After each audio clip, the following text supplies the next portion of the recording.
개츠비의 주인공들, 인물들을 좀 먼저 좀 살펴봐야 될 것 같은데, 지금 인물은 개츠비, 데이지, 톰, 머틀, 조지, 닉, 조던 이렇게 크게 좀 얘기할 수 있겠고, 인물들을 조금 먼저 말씀드리면 닉이라는 친구가 있습니다. 닉 캐러웨이인데 이제 닉 캐러웨이가 해설자예요. 해설자고 소설 전체에서도 해설자로 등장하는데 우리 그 개츠비하고 더 그레이트 개츠비 둘 다 해설자의 역할을 정확히 하고 있어요. 이 포지션은 이제 프로덕션 전체가 똑같이 가져갔죠.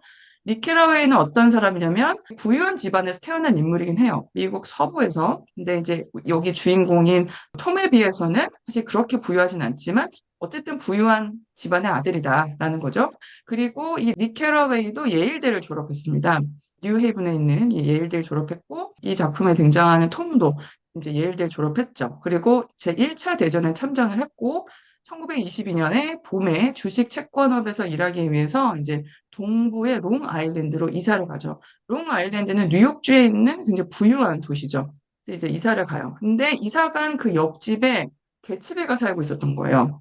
근데 이제 보니까 이 집에서 맨날 성대한 파티가 막 벌어지고 많은 사람들이 이제 집안에 오가는 이런 걸 보면서 닉이 저 사람은 누굴까? 되게 미스터리하다. 이런 느낌으로 처음에 바라보게 되죠. 닉의 친구가 톰 뷰캐넌. 근데 이 톰 뷰캐넌이 굉장히 부호입니다. 명문가의 아들로 아주 정말 돈이 많아요. 그리고 우리 그 더 그레이트 개츠비에서 제일 중요한 인물 중 하나인 데이지의 남편이죠, 현재.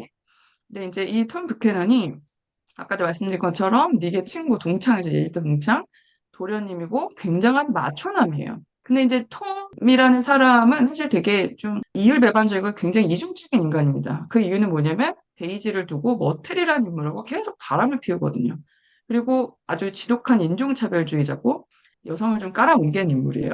되게 마초적인 인물이죠. 특히 이제 머틀한테 은시처 아파트까지 사주는데 관계를 그렇게 지속을 하죠. 근데 조금이라도 머틀이 데이지의 자리를 넘보는 것 같다. 이런 느낌이 들면 머틀한테 이제 가차없이 대합니다. 심지어 때리기도 해요. 폭력을 쓰기도 합니다. 그래서 어떨 때는 얼굴을 때려가지고 머틀 코도 막 부러뜨려요. 이런 장면들이 다 나오거든요. 그리고 이제 톰의 되게 중요한 극적인 기능 중에 하나는 마지막에 이제 개츠비가 죽는데 거기에 결정적인 역할을 한다라는 겁니다. 그래서 이제 소설에서 이렇게 등장을 하고 그리고 이제 우리 이 작품의 주인공, 진짜 주인공인 개츠비, 제이 개츠비라는 인물이 있죠. 아까 말씀드린 것처럼 닉이 해석자로서 개츠비를 처음 만나기 때문에 처음에는 되게 미스터리하게 인물이 표현이 돼요. 이제 닉이 몰랐다가 이제 알게 된 인물. 근데 개츠비라는 인물을 잘 생각해 보면 이제 이 작품이 왜 아메리칸 드림을 얘기하고 있는가라는 걸 이제 알 수 있게 됩니다. 왜냐하면 개츠비의 인생 자체가 바로 아메리칸 드림 그 자체거든요. 개츠비는 사실은 데이지를 굉장히 사랑했습니다. 과거에. 근데 개츠비의 집안은 정말 보잘것이 없었고 너무나 가난했어요. 밑바닥 인물이에요. 그래서 신분과 경제적인 차이로 결혼을 할 수가 없었어요. 그런데 갑자기 어느 날 등장을 했는데 완전히 부호가 돼서 등장한 거예요. 근데 이제 어떻게 해서 이렇게 부호가 됐을까? 작품에서는 결국 이제 우리한테 얘기해 주는 것은 그 작품이 1920년대를 다루고 있는데 이제 그 당시가 재즈 시대이기도 하지만 또 금주법 시대이기도 하잖아요. 금주법 시대 밀주 사업으로 굉장히 크게 돈을 벌었죠. 그러니까 일리걸하게, 그러니까 이렇게 비합법적인 방법으로 돈을 번 인물. 그래서 굉장히 자수성가한 인물인데, 근데 이제 문제는 그 밑바닥에서부터 이렇게 자수성가한 인물로서의 개츠비가 아메리칸 드림을 상징하는 인물이긴 한데, 그렇기 때문에 이런 어떤 그 비합법적인 방법으로 자수성가를 했다라는 이것 때문에 마지막에는 굉장히 비극적인 죽음을 당하는 그런 결론을 이제 맞이하게 됩니다. 그래서 우리 그레이 개츠비에서 정말 중요한 것 중에 하나가 개츠비의 그린라이트거든요. 그 우리 더 그레이 개츠비 오디 컴퍼니 공연을 잘 보면은 시그니처 장면으로 이렇게 그 하수 쪽에 개츠비가 서 있고 저쪽 상수 쪽에 있는 어떤 그린라이트 이렇게 바라보고 있는 그 사진 아마 다들 보셨을 거라고 생각합니다.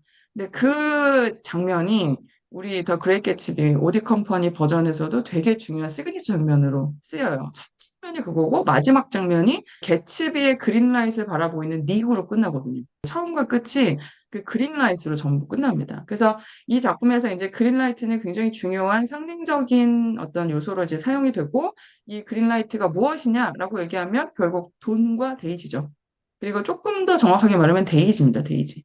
데이지를 끝없이 욕망하는 개츠비의 어떤 생각, 어떤 포지션, 태도 이걸 얘기하는 거죠. 이렇게 되고 그 다음에 이제 데이지가 등장합니다. 드디어 데이지가 있는데 이 데이지는 굉장히 부잣집 딸이고 고생을 전혀 모르고 산 여자예요. 그리고 닉하고 데이지가 알아요. 어떻게 하냐면은 닉의 친척이거든요. 한 7촌 정도 되는 친척입니다. 그리고 이제 데이지에게는 조던 베이커라는 친구가 있어요. 조던 베이커랑 함께 1920년대 플래퍼를 대표하는 인물로 그려집니다. 여기서 이제 또 그레이 개츠비라는 소설에서 되게 중요한 인물 혹은 되게 중요한 여성성을 이제 우리가 얘기할 때 어떤 플래퍼라는 어떤 여성의 한 집단이라고 표현해야 될까요? 그런 플래퍼를 우리가 좀 개념적으로 알아야 되는데, 예를 들면 한국에서도 이 근대 시기에 그 신여성, 뭐 이런 여성들이 등장했잖아요. 근데 신여성을 바라보는 당대 조선의 남성들의 어떤 눈길은 별로 안 좋았습니다. 저 여자들이 뭔데? 맨날 저렇게 패션을 밝히고, 뭔가 남성보다 뛰어나려고 하고 왜 저래? 뭐 돈만 밝히는 여자 아니야? 이런 시선이 있었거든요. 근데 그런 느낌이에요. 그래서 보면 1920년대 미국이 굉장히 이제 돈이 많아지죠. 미국이 이제 호황을 이제 누리게 됐는데 이 미국의 변화와 함께 등장합니다. 그래서 화려한 소비를 일삼고 보브컷을 하고 머리를 기르지 않고 보브컷을 딱 하고 그다음에 칠스턴 스타일의 스커트를 입고 술 마시고 담배 피고 그리고 이제 섹스를 공론화시키고 그다음에 이제 재즈를 되게 즐기고 그다음에 자동차를 직접 몰고 이제 이런 인물들이죠. 그러니까 기존의 어떤 남성의 영역이라고 여겨졌던 영역을 이 여성들이 거침없이 즐기는 거죠.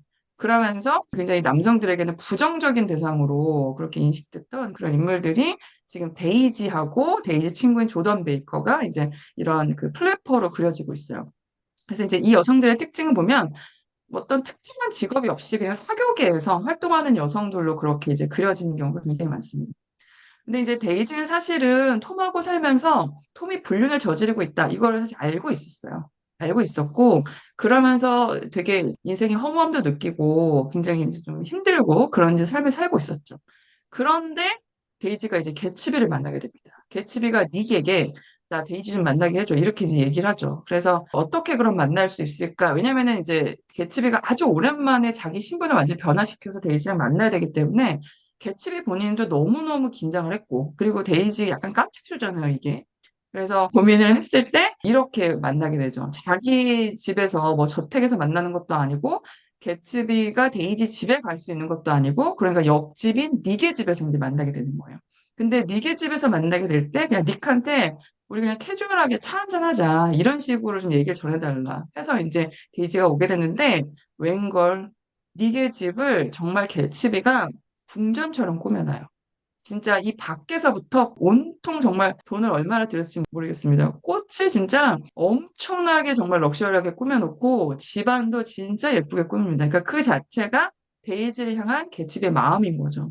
그래서 나는 너를 이렇게 기다리고 있었어. 그래서 둘이 같이 이제 차를 마시게 되는데 그러면서 데이지가 안 그래도 틈 때문에 힘들어하고 있었는데 개츠비를 만난 후에 이제 개츠비한테 마음이 뺏기게 됩니다. 내가 알았던 개츠비가 아닌 거예요. 그리고 데이지는 개츠비를 분명하게 기억을 합니다. 근데 이렇게 완전히 상전벽해 이렇게 바뀐 개츠비를 바라보니 데이지가 관심이 쏠립니다. 왜냐면은 데이지는 경제적인 것, 그죠? 부유한 것, 럭셔리한 거 이런 거 되게 좋아하는 여성이거든요. 원래 그렇게 살았던 여성이기도 하고. 그래서 이제 개츠비의 재력에 완전히 마음을 뺏기고 그리고 또 하나 여전한 사랑. 자기 남편이 주지 않는 여전한 이런 사랑, 이런 것에 마음을 뺏기게 되죠. 그러면서 둘이 이제 이런저런 데이트도 하게 되고, 정말 좀 가까운 사이로 이제 쭉 변화가 되죠. 근데 이제 문제는 플라자 호텔 사건이 있죠. 이거 조금 이따 제가 말씀을 드리겠는데, 그때를 이제 기점으로 해서 굉장히 큰 사건이 벌어집니다. 그리고 이 작품에 되게 중요한 인물로서 하나로 등장하는 게 이 머틀이에요. 머틀 윌슨이라고 톰의 내연녀입니다. 근데 이 머틀은 계층적으로 봤을 때는 이제 워킹 클래스입니다. 왜냐면 남편 조지가 자동차 정비공이거든요. 물론 개인 정비소를 갖고 있긴 한데 화이트 칼라라든지 그런 게 전혀 아니고 정말 육체 노동을 해서 이제 돈을 벌어 사는 이제 계층이죠. 머틀은 그래서 톰에게 진짜 그냥 판타지를 품고 있습니다. 톰이란 인물이 나를 좋아한다는 것, 나를 사랑한다는 것 자체가 이 여자에게는 굉장히 환희고 그리고 이제 그렇기 때문에 본인한테 막 아파트도 인수차를 마련해주고 막 선물 주고 이러니까 절대적으로 이제 의지하게 되는 거죠. 그리고 한편으로는 머틀도 알고 있어요. 내가 데이지의 자리를 차지할 수 없다는 걸 알면서도 머틀이 계속 욕망해요, 실제로. 말을 하기도 하고. 근데 그렇게 되면은 가차없이 톰이 머틀을 때리는 거죠. 넌 그렇게 될 수 없어. 이렇게 되는 거죠. 그러니까 머틀이 그 사이에서 왔다 갔다 하지만 한편으로는 또 그걸 잘 감내해요. 감내하면서 톰하고 연애를 지속하고 싶어하는 그런 인물로 이제 등장하게 되는데 마지막에 이제 머틀이 이제 죽게 됩니다. 어떤 사건을 겪으면서 이제 죽게 되죠. 그 다음에 이제 조지 윌스라는 인물이 등장하는데 이 조지는 머틀의 남편이죠. 자동차 정비공이고 이제 머틀이 죽은 후에 이제 개츠비를 죽이게 되는 인물입니다. 그러니까 실제 극 안에서는 조지는 큰 어떤 역할을 하잖아요. 그러니까 비중도 별로 크지가 않는데 사실은 극적으로 굉장히 중요한 기능을 하죠. 마지막 결말을 이끌어내야 되는 인물이기 때문에 그런 인물로 이제 등장을 하고 그 다음에 이제 조던이 있는데 데이지가 제일 친한 이제 친구인데 조던이 이제 프로 골퍼로 등장을 하죠. 그러니까 여성 프로골퍼로 포지셔닝 돼 있다는 것 자체가 이제 제가 아까 말씀드렸던 플래퍼라는 어떤 여성의 이미지를 아주 잘 만들어내는 사회적인 직업을 갖고 있습니다. 데이지와는 굉장히 어렸을 때부터 아주 친한 친구였고요. 해설자로 이제 얘기했던 닉과 함께 데이지를 개츠비하고 만나게 해주는 인물이고 중간에서 역할을 하는 인물이고 조던이 이제 서브 캐릭터인데 닉하고 약간 아사모사하게 연애를 하긴 해요. 이제 소설에서 보면은. 근데 실제로 마지막에는 닉하고 이어지진 않아. 그러면서 조던이 갖고 있는 어떤 뭐 여성의 주체성 뭐 이런 게 살짝 등장하기도 하고 소설에서 그렇습니다. 이렇게 인물을 우리가 좀 얘기를 해볼 수가 있을 것 같아요. 기본적으로 이 차부킨 버전하고 우리 신춘 대표님 버전이 이 전제에서 벗어나 있진 않아. 근데 우리 레이첼 차부킨 버전 역시 굉장히 다른 점이 있습니다. 그게 뭐냐면 닉하고 조던을 동성애자로 그냥 딱 해석해버리는 거예요. 닉이 약간 동성애자적인 그런 느낌을 보여주는 장면이 있어요. 실제로 소설에서 보면은. 그러니까 예를 들면 톰이 닉을 데리고 머틀의 은신처를 찾아가는 장면이 나오거든요. 되게 아무렇지도 않게 나는 이 여자랑 연애라고 탁 얘기를 해요. 그래서 닉이 가서 이제 띵 멘탈이 이제 확 이렇게 뭐지? 이런 느낌을 받는데 그 닉의 은신처를 갔을 때 그 아파트에서 동성애자 게이 남성을 만나게 돼요. 근데 그 둘하고 뭔가 이렇게 또 약간 썸을 타거든요. 닉이 그 남성하고. 그래서 소설에서 딱 봤을 때 닉이 동성애자로 해석될 수 있는 가능성이 있다라고 읽히는데 차부키는 이걸 아예 그냥 동성애자로 만들어버린 거죠. 그리고 조던은 딱 레즈비언입니다. 그래서 이렇게 만들어서 둘의 연애를 그냥 착각시킨 거예요. 그러니까 소설에서는 이 둘이 연애를 아사무사하게 하는데 이제 아예 차브킨 버전에서는 둘이 약간 서브 캐릭터로서 존재하는 것이지 연애를 하게 만들진 않는 거죠. 동성애자니까. 이런 이슈를 딱 넣습니다. 젠더적으로 다양성이 딱 이제 먼저 그냥 여기에 포지셔닝이 딱 되어 있는 그런 느낌인 것이죠. 그리고 서브킨 버전에서 또 하나 되게 독특한 거. 이거는 저는 되게 의도적이라고 여겼는데 이 찹킨 버전에서 머틀을 되게 중점적으로 봐야 됐어요. 왜냐면 이 머틀이 아까 제가 말씀드렸듯이 코뼈가 부러지면서까지 이 톰이 주는 막 이 어떤 선물 공세에 막 다시 한번 정신을 또 잃어버리면서 다시 톰을 사랑하고 이런 캐릭터가 아니거든요, 머틀이. 차부킬 버전에서 머틀은 내가 톰을 사랑하는 것은 나의 주체적인 선택이다. 이거예요, 딱 포지션이. 그래서 이 여자가 뭐 생각이 없거나 아니면은 폭력을 감내하면서까지 연애를 한다거나 이런 캐릭터가 아닙니다. 일단 폭력을 당하는 장면이 나오지도 않아요. 톰이 머틀을 때린 장면이 없어요. 근데 그레이트 집에는 정확히 있거든요, 그 장면. 코를 막 만지면서, 브로크, 그 한 장면이 나오거든요. 그러니까 이 장면이 있고 없고의 차이가 너무 큰 거죠. 톰이 후자에선 때리고 전자에선 안 때립니다. 그래서 맞지 않고 오히려 톰과 나의 연애는 나의 선택이야. 이건 내가 선택한 거야. 이거를 굉장히 강하게 얘기해요. 그래서 그 머틀에게 솔로 넘버가 두 개나 있어요. 그 솔로 넘버가 진짜 멋있습니다. 그래서 이제 그 넘버를 또 배우가 너무 잘해줬기 때문에 기가 막혔죠. 그래서 이제 너무 잘해줘서 이제 그런 배우의 퍼포먼스에 힘을 입어서 더 머틀이 도드라지게 보였던 느낌도 있었지만 그냥 이 텍스트 자체가 그렇게 머틀을 해석하고 있어요. 그러니까 다시 말하면 이 얘기는 결국 뭐냐면 이 원작 그레이트 개츠비에서 이렇게 후면에 있었던 인물들을 이렇게 앞으로 끄집어낸 느낌이었어요.